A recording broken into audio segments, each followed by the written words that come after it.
ሰላም ለእናንተ ይሁን። የእግዚአብሔር ቃል ትንቢተ ኤርምያስ ምዕራፍ 18 ቁጥር 1 ጀምሮ የእግዚአብሔር ቃል እንዲህ የሚናገር ቃል አለ። አንድ ሸክላ ሰሪ በመንኮራኩር ሸክላ እየሰራ እያለ ዕቃ እየሰራ እያለ በእጁ ላይ ተበላሸበት። በእጁ ላይ ምን አለ? ተበላሸ። እየሰራ እያበጀ እያቀና እያለ የወደደውን የፈለገውን አይነት ለሰው ልጅ ሊጠቅም የሚችልን ዕቃ እየሰራ እጁ ላይ እንደተበላሸ ያንን የተበላሸውን ደግሞ መልሶ አፍርሶ ምን ያደርገዋል? ሌላ ዕቃ አድርጎ ይሰራዋል።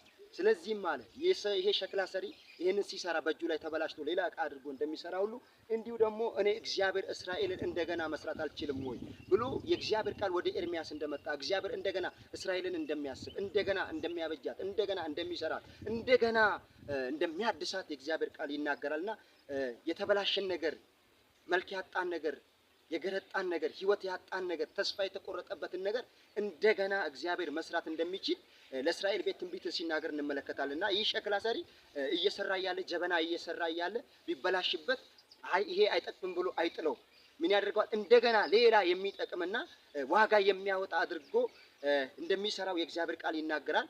እኛም በህይወታችን ላይ የሆነ ነገራችን ሊበላሽ ይችላል። ህይወታችን ሊበላሽ ይችላል። ቢዝነሳችን ሊበላሽ ይችላል። አካላችን ሊበላሽ ይችላል። አስተሳሰባችን ሊበላሽ ይችላል።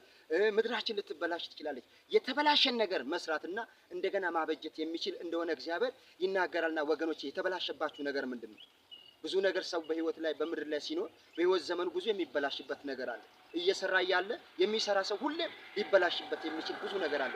በዚህ ሁሉ ውስጥ ግን የተበላሸውን ነገር በሰው አቅም በሰው ጉልበት በሰው ዕውቀት በየትኛውም የሰው ኢፈርት በሆነ ነገር ሊስተካከሉ የማይችሉትን ነገር እግዚአብሔር መስራት እንደሚችል እግዚአብሔር እንደገና ማቅናት እንደሚችል የእግዚአብሔር ቃል እንደመጣ ለኤርምያስ እንደተናገረ እንዲሁ በህይወታችን ላይ እግዚአብሔር ብቻ የሚሰራው የተበላሸ ነገርን ማቅናት የሚችል ጌታ ኢየሱስ ክርስቶስ ብቻ ነው። ለዚህ ነው አዳም ያበላሸውን አዳም ያጠፋውን ነገር የሰው ልጅ ሊያስተካክለው ስላልቻለ ጌታ ኢየሱስ ክርስቶስ በአዲስ ኪዳን መጥቶ እንደገና የሰውን ህይወት የሰውን መንገድ የሰውን እያንዳንዱን ነገር እንዳበጀ የእግዚአብሔር ቃል ይናገራልና የተበላሸን ነገር ማስተካከል የሚችል እሱ ብቻ ነው። ህይወትን ማስተካከል በተለይ ከነፍሳችን ጋር የዘላለም ህይወታችንን ሊያስተካክል የሚችል ማን ነው? እግዚአብሔር ብቻ።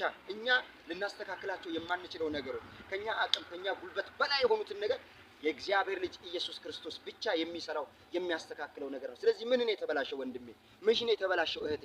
እግዚአብሔር ያስተካክላል። እግዚአብሔር እንደገና ያበጀዋል። ስለዚህ ነገራችንን ለእግዚአብሔር እንድንሰው ያ የእግዚአብሔር ቃል በዮሐንስ ወንጌል ምዕራፍ 1 ላይ በመጀመሪያ ቃል ነበር፣ ቃልም ራሱ እግዚአብሔር ነበር፣ ቃልም በእግዚአብሔር ዘንድ ነበር ተብሎ የተጻፈው ያ ኢየሱስ ክርስቶስ ጥላ የነበረው አሁንም መጥቶ ምን ያደርጋል?